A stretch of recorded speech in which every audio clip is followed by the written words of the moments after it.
السلام عليكم ورحمة الله وبركاته، طلابنا الأعزاء في كل مكان، أهلا بيكم. معكم سيد صابر أستاذ اللغة العربية. إن شاء الله النهاردة معكم في المحاضرة الخامسة من الكورس التأسيسي في النحو. لو أنت ما شفتش المحاضرات اللي قبل كده هتلاقيها موجودة في القناة، وملزمة الدرس أو ملزمة الكورس هتلاقيها موجودة أسفل الفيديو. ولو أنت مش عامل لنا متابعة أو سبسكرايب على القناة اعمل سبسكرايب للقناة علشان يوصلك كل جديد. قلمك وكشكولك ويلا تعالى معايا. آخر حاجة اتكلمنا فيها كنا بنتكلم عن أفعال تنصب مفعولين أصلهم المبتدأ والخبر اللي هي ظن وأخواتها.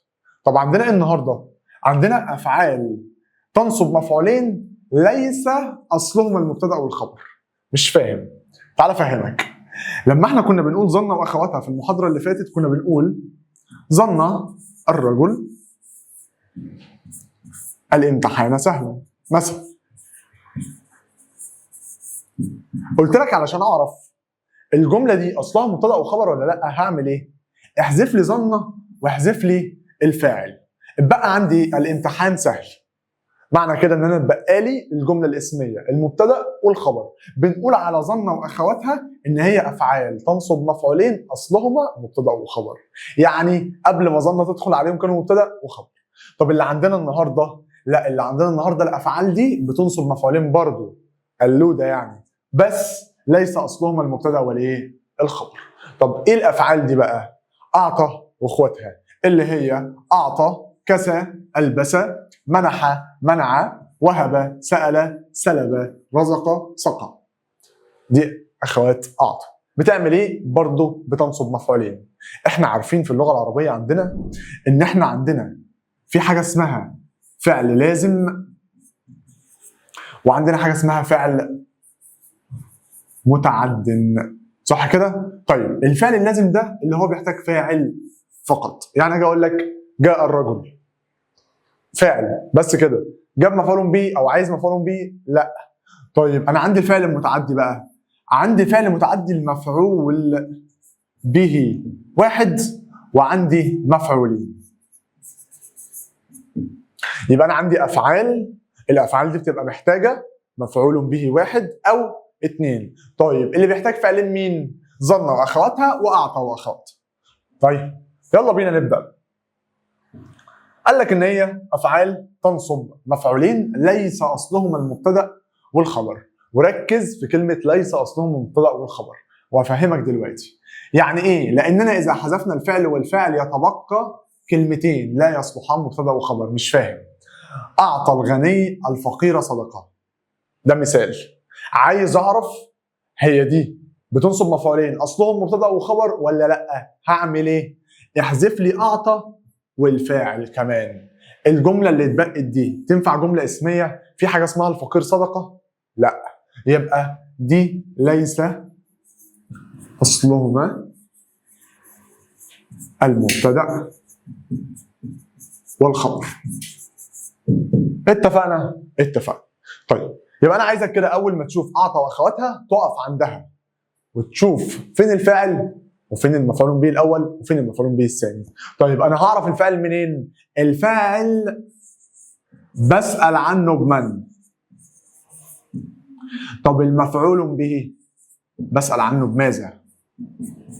تعال معايا نشوف. بص بقى، بيقول لك اعطى الرجل ابنه كتابا. دي جمله عندي. فين الفعل؟ اعطى. اعطى من الافعال الطماعه تحتاج اتنين مفعول به. قالت لك اعطى، مين اللي اعطى؟ الرجل. يبقى الرجل ده فاعل مرفوع وعلامه رفعه الضمه. ماشي. ماذا اعطى الرجل؟ ابنه. اعطاه ايه؟ اعطاه كتاب. يبقى ابنه مفعول به اول منصوب بالايه؟ بالفتحه. طبعا في الامتحان مش هتكتب له كده بالارقام علشان بس بختصر. مفعول به اول منصوب بالفتحه، والهاء ضمير متصل مبني في محل جر مضاف اليه. كتابا مفعول به منصوب بالفتحه. تقول يا مستر في حاجه هنا، مفعول به ثان منصوب بالايه؟ منصوب بالفتحه. طيب يكسو العلم اهله وقارا. تعال معايا. كسى من اخوات اعطى بتعمل ايه؟ برضه هي كمان بتنصب مفعولين. يكسو مين اللي بيكسو؟ العلم، يبقى العلم فاعل مرفوع وعلامة رفعه الضمة. ماذا يكسو العلم؟ يكسو أهله. أهله مفعول به أول منصوب بالفتحة. تمام. والهاء ضمير متصل مبني في محل جر مضاف إليه. وقارن مفعول به ثان منصوب بالفتحة. ماشي نكمل. ألبست أو ألبست الطفلة الجورب اللي هو الشراب يعني. ألبست، مين اللي ألبس؟ أنا، تاء الفاعل. ألبست، ماذا ألبست أنا؟ ألبست الطفل، ده مفعول به أول منصوب بالفتحة. ماشي. ألبست إيه؟ ماذا ألبست الطفل؟ جورب اللي هو الشراب يعني، يبقى ده مفعول به ثان منصوب بالفتحة. اتفقنا؟ اتفقنا. منح المدير المتفوق جائزة، فين الفعل بينصب مفعولين؟ منح. أقف عنده وأسأله مين اللي منح؟ المدير، يبقى المدير ده فاعل. فاعل ماله؟ فاعل مرفوع وعلامة رفعه الضمة. منح مين؟ المتفوق، يبقى المتفوق مفعول به أول منصوب بالفتحة. هتقول لي يا مستر هل هتفرق أول من تاني ولازم أحدده في الامتحان؟ طبعا لازم. طيب أعطاه إيه أو منحه إيه؟ جائزة، يبقى جائزة مفعول به ثان منصوب بالفتحة. سألت الله التوفيق والسداد. بص بقى، سألت مين؟ سألت الله، صح كده؟ يبقى مين اللي سأل؟ أنا، تاء الفاعل. ماشي. سألت مين؟ سألت الله، لفظ الجلالة مفعول به أول منصوب. سألت الله الإيه بقى؟ التوفيق، يبقى التوفيق ده مفعول به منصوب، بس مفعول به ثاني ما تنساش منصوب بالفتحة. وخلي بالك أنا عندي والسداد ده اسم معطوف هناخده بعد شوية. طيب سلب الجندي العدو السلاح. عندنا سلب من أخوات أعطى. مين اللي سلب؟ الجندي. الجندي ده فاعل مرفوع. فاعل مرفوع بالإيه؟ مرفوع بالضمة المقدرة. طيب سلب الجندي الإيه؟ العدو، يبقى العدو مفعول به أول منصوب بالفتحة. طب سلب الجندي العدو الإيه؟ السلاح، يبقى السلاح مفعول به ثان منصوب بالفتحة. طيب رزق الله المؤمن فطنة اللي هو الذكاء يعني والحكمة. مين اللي رزق؟ الله، لفظ الجلالة فاعل. رزق مين؟ المؤمن. المؤمن مفعول به أول منصوب بالفتحة. فطنة مفعول به ثان منصوب بالفتحة. طيب السؤال بعد كده، سقى الرجل الزرع ماء. طيب مين اللي سقى؟ الرجل، ده فاعل مرفوع بالضمة. سقى ايه؟ الزرع. الزرع مفعول به أول منصوب بالفتحة. سقى الرجل الزرع ايه؟ ماء، يبقى ماء هنا مفعول به ثاني منصوب بالفتحة.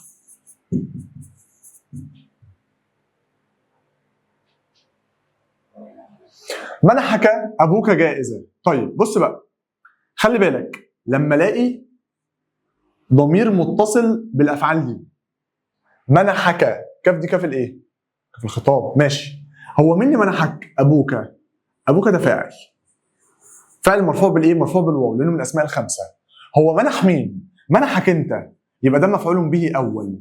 يبقى الضمير المتصل في الفعل مفعول به أول، ضمير متصل مبني في محل نصب مفعول به أول. منحك إيه؟ جائزة. جائزة مفعول به ثان منصوب بالفتحة.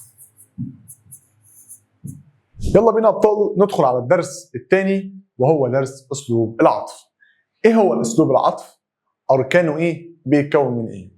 بص بقى، إحنا احنا عندنا اسلوب العطف ده بيتكون من 3 حاجات، يعني اركانه 3. ايه هم؟ قال لك المعطوف عليه واداه العطف والمعطوف. مش فاهم. يعني لما اجي اقول لك دخل محمد واحمد، ده بسميه عندي اسلوب عطف. هتقول لي ليه؟ هقول لك علشان الواو دي بنسميها اداه عطف. طب ايه اركان اسلوب العطف ده؟ اللي قبل الاداه بسميه معطوف عليه. طيب اللي بعد الاداه بسميه اسم معطوف. يبقى انا عندي دلوقتي المعطوف عليه اللي بيجي لي قبل الاداه، طب والمعطوف اللي بيجي لي بعد الاداه. طب انا دلوقتي عايز اعرف ايه؟ انا عايز اعرف اعراب المعطوف ده بيبقى ايه.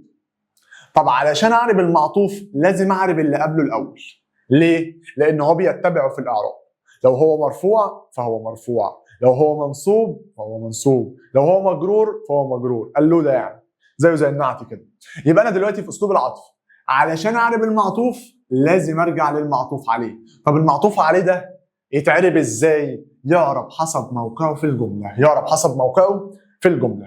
طيب ايه ادوات العطف اللي بتتكرر كتير عندي في الاعراب؟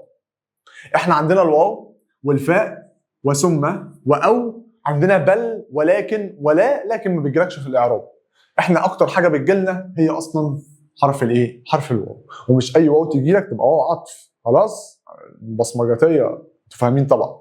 طيب قال لك بص ادوات العطف دي بتعمل ايه؟ قال لك والله ادوات العطف دي بيبقى ليها حاجه بتعملها. هي مثلا الواو ليها وظيفه معينه بتعملها. ايه هي الوظيفه دي؟ قال لك ان الواو حرف عطف يفيد المشاركه. يعني ايه المشاركه؟ من شويه انا بقول لك دخل محمد واحمد، يعني محمد واحمد الاثنين اشتركوا في حاجه واحده بس اللي هي الايه؟ الدخول. خلاص كده؟ طيب والجمع بين شيئين وتعطي معنى معا، يعني ذهب اشرف واحمد الى المدرسه. لو انا شلت الواو وحطيت مع هقول ذهب اشرف واحمد او اشرف واحمد معا، صح؟ يعني انا هحس ان المعنى كده ان الاثنين راحوا مع بعض، الاثنين مشتركين في حاجه واحده وهي الايه؟ وهي الذهاب. هما الاثنين راحوا للمدرسه. احب كره القدم مع السباحه والسباحه معا. خلاص؟ يبقى عندي الواو لازم تفيد الايه؟ تفيد المشاركه في حاجتين اشتركوا مع بعضهم. طيب عندنا تاني حاجه هو حرف الفاء. قال لك الفاء ده يفيد الترتيب مع التعقيب. مش فاهم؟ مش التعقيب اللي في دماغك، ها؟ الترتيب مع التعقيب يعني السرعه. يعني ايه السرعه؟ يعني لما اجي اقول لك دخل المعلم فالطلاب، طالما لقيت الفاء هنا يبقى في حاجه اسمها ترتيب. يعني ايه ترتيب؟ اللي دخل الاول مين؟ المعلم. مين اللي دخل وراه؟ الطلاب. ده بسميه ترتيب. طب وتعقيب يعني ايه؟ تعقيب يعني سرعه. يعني المعلم اول ما دخل بعدها ب5 دقائق الطلاب كلهم دخلوا. خلاص كده؟ طيب دخل محمد فعلي، اول ما اشوف الفاء على طول اعرف ان في سرعه. محمد دخل الاول وبعدها بدقيقتين 3 كده علي دخل. خلاص يبقى احنا عندنا برضو ترتيب وتعقيب. طيب وقلت لك تعقيب يعني سرعه. تعالى معايا على ثم. ثم حرف عطف يفيد الترتيب مع التراخي. يعني ايه التراخي؟ احنا في الفاء كنا بنقول سرعه، طب ثم لا، احنا بنتكلم عن فتره طويله. يعني ايه فتره طويله؟ في مسافه بين الحاجتين. بمعنى اذاكر اللغه العربيه ثم العلوم. طب ثم هنا قالت لي ايه؟ قالت لي ان اللغه العربيه انا بذاكرها الاول في ترتيب اهو وبعدين ذاكرت العلوم. طب ثم دي كمان قالت لي ايه؟ قالت لي والله بص انت بتذاكر اللغه العربيه وبعدها بيوم هتذاكر العلوم، فتره زمنيه طويله. اتفقنا؟ اتفقنا. جاء الربيع ثم الصيف. انا عرفت ان الربيع جه الاول وبعدين الصيف، بس ثم هنا جت علشان تقول لي ايه بقى؟ جت تقول لي خلي بالك في فتره زمنيه طويله بين الاثنين، الربيع جه وبعدها بكام شهر الصيف جه. ده كده بالنسبه لثم.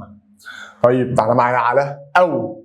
قال لك او حرف عطف يفيد التخيير او الشك. بخيرك في حاجه. طيب سافر بالقطار او السياره. انا بخيرك دلوقتي بين حاجتين، يا اما تسافر بالقطار يا اما تسافر بالسياره. دي كده كانت ادوات العطف اللي بتتكرر كتير عندي في الاعراب. وانا قلت لك احنا بنركز اكتر على الاعراب واللي بيجي لك في القطع الاعرابيه. طيب تعالى معايا على امثله. دخل الحارس فالمدير. انا عندي هنا ده اسلوب عطف، عرفت منين؟ في الفاء حرف عطف، تمام. اللي قبلها بسميه ايه؟ بسميه معطوف عليه. طب ده بيتعرب ازاي؟ حسب موقف الجمله. طب المدير بسميه اسم معطوف. طب اعرابه ايه؟ والله اعرابه على حسب اللي قبله. بمعنى بص معايا، دخل الحارس، هو مين اللي دخل؟ الحارس، يبقى الحارس ده فاعل مرفوع بالضم. شاطر. وانا قلت لك ان الاسم المعطوف اللودة هيروح يبص على المعطوف عليه يقول له انت اعرابك ايه؟ يقول له فاعل مرفوع بالضم، هيقول له خلاص انا اسم معطوف مرفوع بالضم. زي خلاص ماشي. ده اول مثال. ثاني مثال بيقول لك ايه؟ ثاني مثال بيقول لك فاز زيد وعمر. طب ده اسلوب عطف؟ عرفت منين؟ ده في واو هي يا مستر، والواو هنا بتفيد المشاركه، يعني الاثنين تشاركوا مع بعض. طب الفاء تفيد الايه؟ السرعه، ما تنساش الحارس دخل الاول وبعدها ب5 دقائق دخل المدير. ماشي. فاز زيد. زيد هنا فاعل مرفوع بالضمه. طب انا بسميه ايه ده؟ بسميه معطوف عليه، اللي قبل الاداه معطوف عليه. طب واللي بعد الاداه اسم معطوف. اسم معطوف هيبص على اللي قبله ويقول له ايه ده؟ انت مرفوع بالضمه، فانا اسم معطوف مرفوع بالضمه انا كمان. ومحدش يابا احسن من حد. طيب ده المثال رقم 2. المثال رقم 3 بيقول لك سافر خالد ثم محمد. عرفت ان ده اسلوب عطف منين؟ والله انا لقيت ثم. طب ثم دي تفيد الايه؟ ترتيب مع تراخي. يبقى بمعنى ايه الترتيب مع تراخي؟ انا مش فاهم. يعني سافر خالد الاول وبعدها سافر محمد، تمام. بس لما خالد سافر الاول في فتره زمنيه طويله وبعدين محمد ايه؟ محمد سافر، تمام زي الفل. فين المعطوف عليه؟ خالد. اعربه سافر خالد. مين اللي سافر؟ خالد، يبقى خالد فاعل. فاعل ماله؟ فاعل مرفوع بالضمه. وانا قلت لك ان الاسم المعطوف اللودة، يعني هيقول له كمان انا اسم معطوف مرفوع. يبقى احنا قلنا ابطال محمد معطوف مرفوع بالضمه علشان خالد فاعل مرفوع بالضمه. جاء احمد وكريم. ده اسلوب عطف؟ عرفت منين؟ عرفت ان في واو اهي اداه عطف. طيب جاء احمد، انا لازم اعرف الاول المعطوف عليه اللي هو قبل الاداه الاول. جاء احمد، هو مين اللي جاء؟ احمد، يبقى احمد ده فاعل. ماشي يا عم. فاعل ماله؟ فاعل مرفوع بالضمه. طيب كريم بقى، كريم ده المعطوف، هقول له ايه؟ معطوف ماله؟ مرفوع ماله؟ بالضمه. قالوا ده بقى وكده. اتفقنا؟ اتفقنا. سلمت على المدرب فاللاعب. في اداه عطف؟ الفاء، يبقى ده اسلوب عطف. زي الفل زي الفل. طب الفاء تفيد ايه؟ ترتيب وتعقيب، سرعه يعني. انا سلمت على المدرب وبعدها بدقيقه سلمت على اللاعب، فتره زمنيه قصيره، بس سلمت على المدرب الاول وبعدها سلمت على اللاعب. طب المدرب ده بسميه ايه؟ بسميه معطوف عليه. طب عايز اعربه. المدرب اسم مجرور بالكسره عشان قبل حرف جر. ماشي. عايز اعرب اللاعب بقى، هقول له اللاعب ده معطوف ماله؟ مجرور بايه؟ بالكسره. اتفقنا؟ اتفقنا. يزرع الفلاح القمح والعنب. هل ده اسلوب عطف؟ عرفت منين؟ هتقول لي في واو اداه عطف. طب ودي الواو بتاعت العطف؟ هتقول لي والله بص، هو الفلاح هنا بيزرع القمح مع العنب الاثنين معا. طالما الاثنين معا يبقى واو عطف. خلاص؟ طيب هو مين اللي بيزرع؟ الفلاح. بيزرع ايه؟ القمح، مفعول به منصوب بالفتحه. القمح والعنب، يبقى لازم اعرف القمح الاول. القمح مفعول به منصوب بالفتحه. طب والعنب؟ العنب معطوف منصوب بالفتحه برضو، لان انا قلت لك ان هو ايه؟ قال له ده. طيب ده كده كان درس لذيذ جدا وهو اسلوب العطف. فانا معايا على كم الاستفهاميه وكم الخبريه. درس لذيذ جدا ما بيجيلكش في الاعراب كتير، لكن اوقات لو حب ان هو يرخم عليك بيجيبوا لك في الاعراب. سهل جدا وبسيط. طيب احنا عندنا كم بتنقسم الى كم استفهاميه وكم خبريه. طب ايه الفرق بين كم الاستفهاميه وكم الخبريه؟ بمنتهى البساطه قال لك ان كم الاستفهاميه هي بتيجي في اول الجمله، تمام، وبتحتاج الى جواب. يعني ايه؟ يعني انا لو سالتك انت كم ساعه ذاكرت هتجاوبني، هتقول لي ذاكرت 5 ساعات 6 ساعات، مهزأ وما ذاكرتش خالص. يبقى انا لازم احتاج الى جواب. تمييزها دائما مفرد منصوب، وايه كمان؟ او مجرور لو سبقها حرف جر. هنشرح الكلام ده دلوقتي. وتنتهي بعلامه استفهام. ما اسمها كم استفهاميه؟ بسال عن حاجه يبقى بتنتهي بعلامه استفهام. طيب تعالى كده على الامثله افهمك اكتر. المثال بيقول لك ايه؟ كم طالبا في الفصل؟ هقول لك هو ده كم استفهاميه ولا كم خبريه؟ هتقول لي ثواني. كم الاستفهاميه بيجي لي في اول الجمله اهي. المفرد او التمييز الخاص بيها بيكون مفرد منصوب. دايما مفرد ايه؟ منصوب. يعني كلمه مفرد وعلى طول منصوبه. كلمه طالبا هنا مفرد ومنصوبه؟ ماشي. وبعدين في الفصل علامه استفهام. يبقى انا بتكلم عن كم استفهاميه. طب اللي بيجي بعدها تمييز. تمييز ماله؟ تمييز منصوب. منصوب بالايه؟ منصوب بالفتحه. ليه منصوب بالفتحه؟ لانه طالبا اهو مفرد. طيب كم معلما للغه العربيه؟ كم اعرف منين ان هي كم استفهاميه؟ اول حاجه بص على التمييز. التمييز بتاعه مالها؟ مفرد معلما. يبقى طالما مفرد ومنصوب يبقى كم استفهاميه وفي الاخر علامه استفهام. طيب يبقى تمييز منصوب برضه بالايه؟ بالفتحه. بص بقى، بكم جنيها او جنيه اشتريت الكتاب؟ كم هنا جه قبلها حرف جر، فالتمييز اللي جاي بعدها يا اما منصوب يا اما تمييز مجرور. طب انهي واحد فيهم؟ الاثنين صح. الاثنين صح. طب هو في الاعراب لو جابها لي هيجيب لك حاجه واحده بس، هيجيب لك يا اما منصوبه يا اما مجروره. اتفقنا؟ اتفقنا. يبقى كم الاستفهاميه على طول بتحتاج الى جواب. تمييزها دائما مفرد منصوب او مجرور الا اذا سبقها حرف جر ونقول عليها تمييز مجرور او التمييز اللي بعدها مجرور، وتنتهي بعلامه استفهام. هي دي كم الاستفهاميه وبيجي لك كده في الامتحان. تمام. وبيحتاج اعراب الكلمه اللي بعدها اللي هي بتكون التمييز. طيب كم الخبريه بقى؟ عكس كم الاستفهاميه. هي برضو بتجي لي في بدايه الجمله، بس هنا بتخبر عن الكثره. يعني ايه؟ كم الخبريه مش بتحتاج اجابه. كم الخبريه انا بقول لك كم من بطل ضحى من اجل الوطن. فانا هنا بقول لك ايه؟ بقول لك والله ان في ابطال كتير ضحوا من اجل الوطن. تعرف تعدهم؟ لا. يبقى انا بخبرك عن الكثره. انا بقول لك ان دي حاجه كتيره. طيب لا تحتاج الى جواب طبعا. تنتهي بعلامه ايه؟ علامه تعجب. تمييزها مفرد او جمع لكن مجرور. يبقى كم استفهاميه؟ مفرد منصوب او مفرد مجرور لو قبلها حرف جر. طب كم الخبريه؟ مفرد او جمع بس لازم يكون مجرور. لازم يكون ايه؟ مجرور. طيب تعالى بص على امثله كده. يلا يا ابطال نشوف الامثله. بيقول لك ايه؟ كم بطل ضحى من اجل مصر؟ مبدئيا كده كم هنا جاي لي في اول الجمله. هتعرف تجاوب؟ يعني انت عارف كم بطل ضحى من اجل مصر؟ طبعا مش هتعرف تعدهم. طيب يبقى انا هنا بخبر عن الكثره. يعني ايه بخبر عن الكثره؟ يعني انا بقول لك ان دي حاجه حصلت كتير، مش هتعرف تعدها طبعا. ابطال كتير ضحوا من اجل الدنيا. طيب يبقى هنا كم؟ ابص على التمييز بعدها. التمييز اللي بعدها هنا مفرد مجرور ولا منصوب؟ هتقول لي انا اعرف منين؟ هو مفرد، بس اعرف ان هو مفرد مجرور ولا منصوب بمنتهى البساطه. لو منصوب كانت هتبقى كده بس.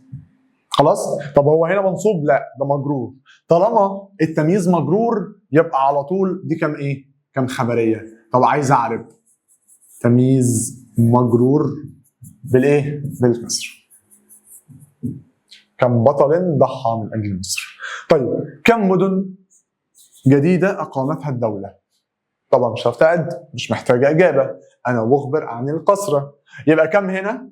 هبص على التمييز بعدها. مدن ده جمع. طالما التمييز جمع يبقى مش كم استفهاميه خالص. كم الاستفهاميه تمييزها مفرد على طول.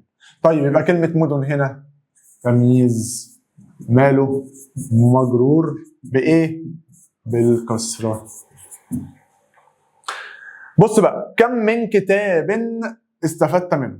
كم الاستفهاميه معذره الخبريه ممكن يجي بعدها حرف جر، واول ما يجي بعدها حرف جر يبقى دي على طول كم ايه؟ كم خبريه. كم من كتاب، يبقى كتاب هنا هقول له تمييز مجرور بالايه؟ بالكسر. اتفقنا؟ اتفقنا. ده كده كان درس كم الاستفهاميه وكم الخبريه، وبكده ابطال نبقى خلصنا المحاضره الخامسه من الكورس التاسيسي. استنوا بقى المحاضرات والمحاضره الجايه ان شاء الله. لو انت مش عامل سبسكرايب للقناه اعمل لنا سبسكرايب علشان يوصلك الفيديو اللي هينزل، وما تنساش انك هتلاقي الملزمه تحت في الفيديو. كان معاكم سيد صابر درس اللغه العربيه، اشوفكم على خير، سلام.